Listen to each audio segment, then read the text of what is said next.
Kaya magandang araw mga ka-DIY. Yan, mayroon akong inaayos ditong rice cooker.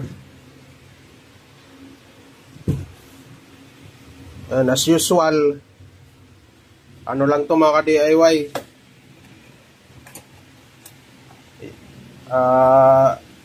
yung lagi niyang nasisira.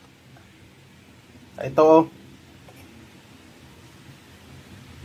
Yan, ito yung papalitan natin mga ka-DIY. Ito lang naman lagi nasisira kadalasan. Yan. Yan yung thermal. Sa mga mayroong ganitong rice cooker, mga ka-DIY, kayang-kaya nyo rin magpalit nito. Yan. Dito lang naman lagi nakalagay yan. Yan, mabilis lang hanapin. Yan, tingnan nyo kung ba't nasabi ko yan yung sira. Ayan mga ka-DIY, kunan natin ng continuity. Ayan o, tapos nakasit sa ano to. Ayan, times 10 ko na mga ka-DIY, naka times 10. Testerin natin. Ayan, wala o. Hindi gumagalaw yung pointer ng tester natin. Hindi gumagalaw, ibig sabihin ito yung ano niya, nag-open. Ayan o. Wala. Pero dito mayroon. Okay yung heater nito. Yan, heater coil, okay.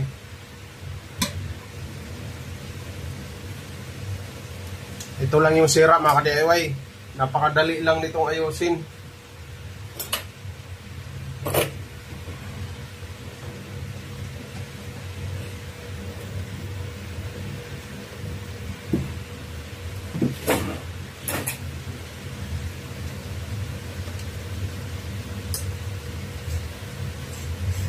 Ayan, kalasin lang natin. Nakatornilyo. Pasag na nga oh.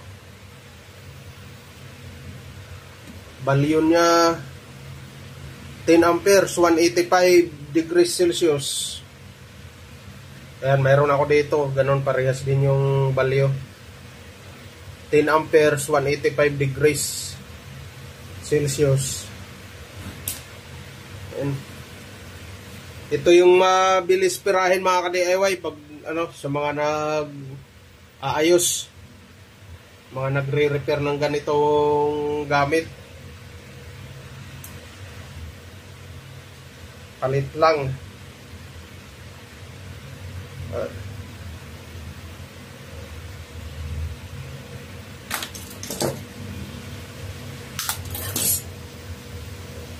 Ayan, palitan natin. May connector kasi itong isa. Dugtong na lang. Idudugtong na lang natin.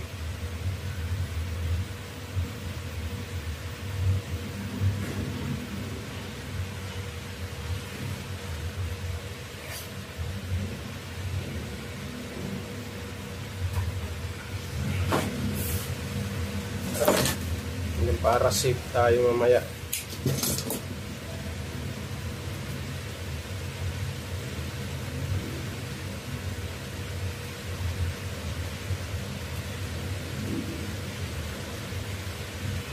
Yan, kahit walang panghinang, yan, dugtong lang oh. Ito kasi may ano siya, may connector sa dulo. Yung iba kasi nito nakatornilyo lang kabilaan.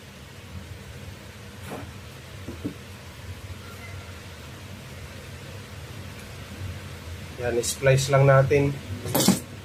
Sabay putol ng sobra. Yan, dugtong lang. Kaya nilagyan ko nito.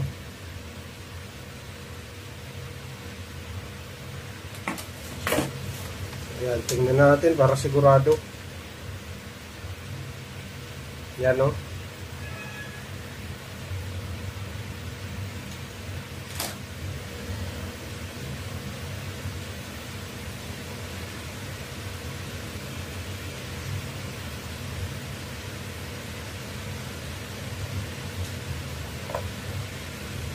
Ayan.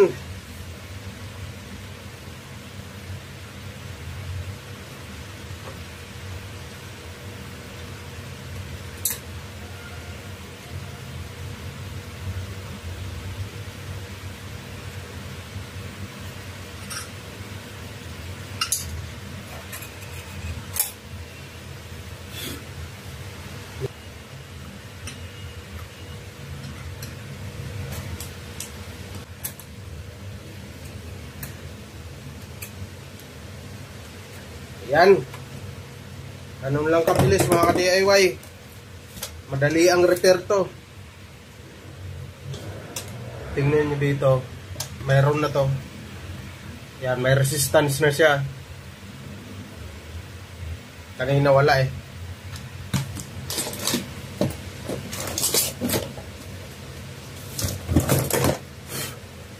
Ayan, okay na mga ka-DIY. Okay na to. Ayan, ito lang yung sira. Thermal fuse.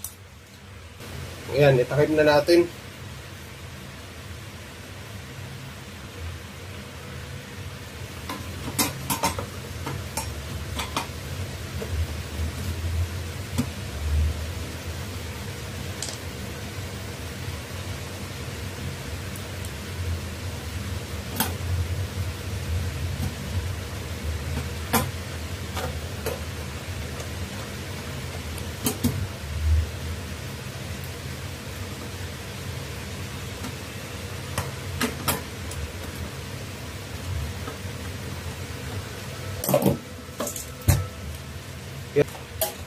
Kaya susubok na natin mga ka-DIY.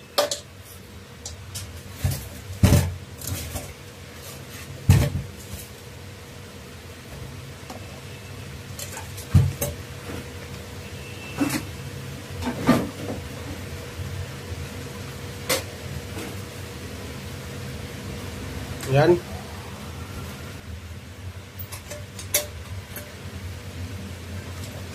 Tigilan natin.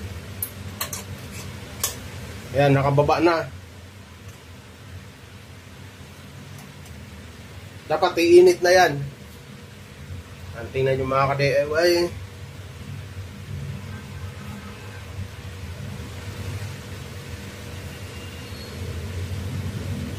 Ayan, umiinit na siya mga ka-DIY.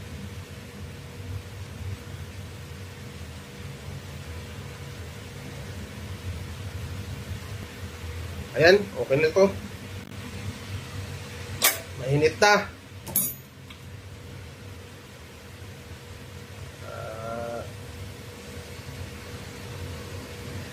Katakan ko ng tubig mga ka-DIY para makita nyo na mainit. Ayan o.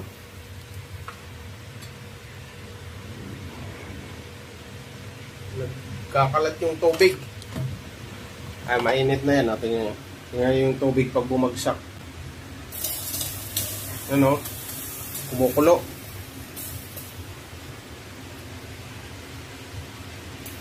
Ay mga ka-DIY.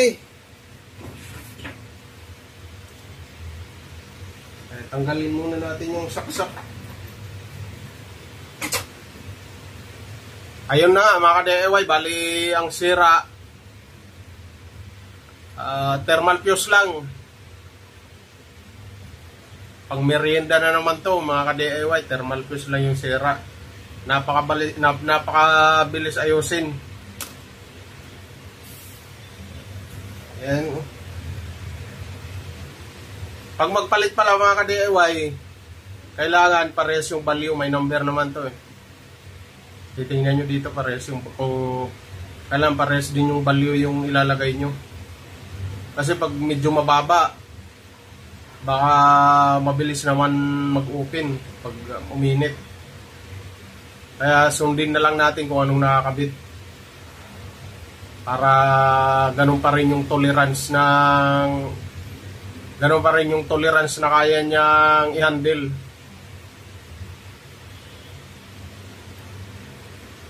Yan, kasi pag inanuhan din natin ng sobrang taas, baka naman mauna pang masunog yung heater coil bago bumigay ito. Kaya kailangan talaga tama. Ayan yun lang mga DIY. Yan o, napakabilis ng madali ang video lang to.